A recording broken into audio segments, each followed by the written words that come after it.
You guys, we have got to talk about Ned Fulmer coming out with his Try Guys series. He posted a video where he's trying to find a girl a date. The comments are calling him out. They're saying this is so embarrassing, it's cringe. He's done an interview where he's talking about this new chapter, this content that he is trying to put out. We're gonna get into everything that Ned has had to say and how people have been reacting to him trying to do his own Try Guys. So Ned Fulmer really is giving this new era of his a full go with the way that in the last month he's launched a podcast and his own version of the Try Guys as well, except I don't know if he can legally even say the word try because he is trying his absolute hardest, you guys, to avoid using that word, that it makes me feel like he legally cannot use that word. And why he wants to return to this style of content, I mean, I just don't know. Like, this content obviously reminds everybody of his past, so I'm not sure why, but that is what he's been up to lately. It certainly came as a surprise when he announced this all, as most people were under the impression that he would want to lay low, but as we've seen, he clearly wants to be very much in the public eye, and who knew he had 2 YouTube channels with audiences on it already, just waiting for this content to go up on them. Like,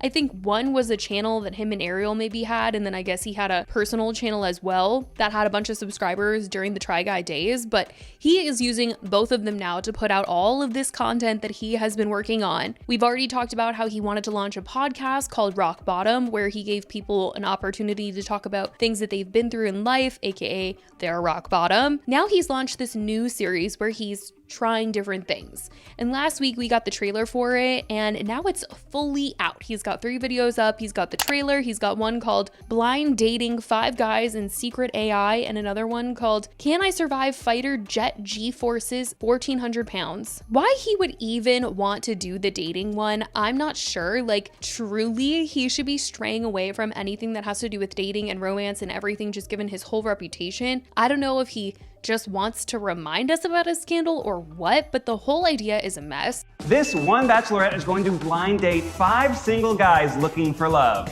Your friends would call you an international playboy? Nobody wants to be stuck with one girl. I like to dance and treat you like a queen. The catch? One of them is secretly an AI. I have like a mouth or a spit fetish. I'm hearing some red flags.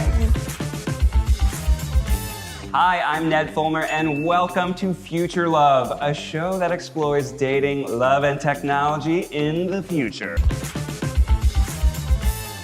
Thanks for watching Future Love. Will someone pick an AI in the future? I don't know. It's the blind dating show featuring a secret AI. Click here to subscribe and click here to watch the next video. We'll see you next time. Goodbye. He started off the channel with the trailer, and I don't know why, but the thumbnail for this is literally a screen grab from his video with Ariel from the first podcast episode, where he's just by himself for the first couple minutes, sort of just explaining himself and where he's been since the scandal. Then the next one is the dating one. Him launching with this is just, it makes me feel like he thought him doing a dating like video, especially for the first video, would get him views because of his scandal, and maybe he's going for a rage bait moment here of knowing that people would be mad at him, so he thought he would get a bunch of views on it or something. But this video was not actually as big of a hit as his second video, but people in the comments were saying that he made the second video an ad. That aside though, I can't help but feel like there is some sort of sad element to all of this, honestly, when I'm seeing this go around, because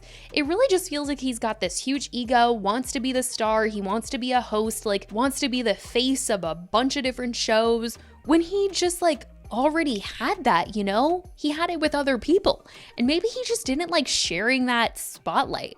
And I mean, we kind of got him talking about it last week. I talked about how in the podcast with Ariel, he talked about how his image for so long was him being the husband and him being the dad, and he didn't want to like fully do that content, but it was the content that did well for him. So that's exactly what he became. He became the wife guy. And there's a part of me that when I'm listening to that, the underlying tone of that is like, I did not like that I was not the main character. I did not like that I was not the main focus. And I feel like in him kind of blowing up his whole life and like not being in the Try Guys anymore and not being the wife guy, because obviously him and Ariel are not romantically together after he cheated on her in the whole cheating scandal. I just feel like he thinks now's my opportunity.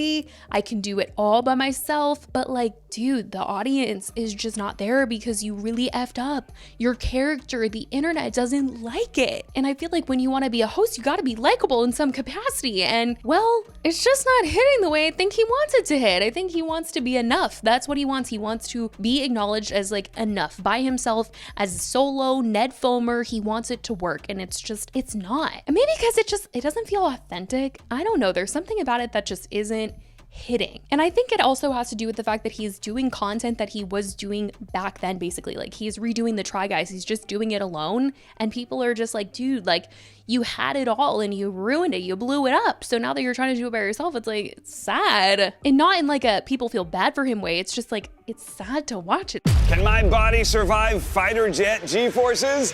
Let's find out. Today, I'm gonna get to fly a stunt plane. We're gonna pull increasingly difficult maneuvers until I pass out or vomit, or both. Let's pull some G's! Hello, how's it going? I'm Ned. Good to meet you, Ned. So you are the pilot. That's right, I am. You and I are gonna be flying today. We're gonna be tearing up the skies. Woo! That's right, sonar, chaos reporting for Joe. Hopefully this video satisfied your curiosity. Like and subscribe for more videos like this. Click here to watch the next one, and I'll see you next week.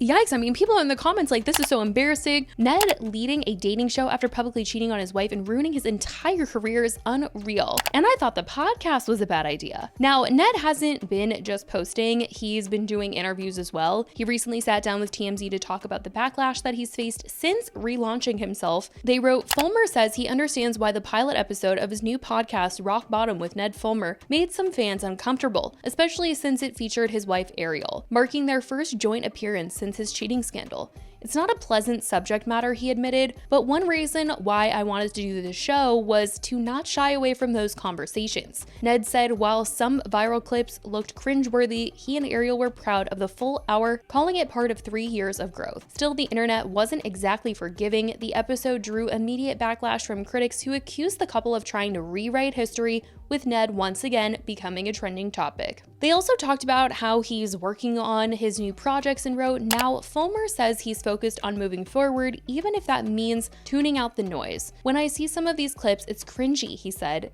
I see how I'm not perfect in that moment. And in regards to him getting in the ring recently as Nasty Ned, they wrote, Fulmer told Inside the Ring that AEW welcomed him with open arms when he pitched the idea of training and performing. Anything I pitched them or they pitched me, we were just like, yes, let's do it, he said, adding that the wrestlers thought it was awesome, that I was just throwing myself in there and willing to put my body on the line and learn. And while you guys, clips of him in the ring have been going around and people have just been cringing at this whole thing.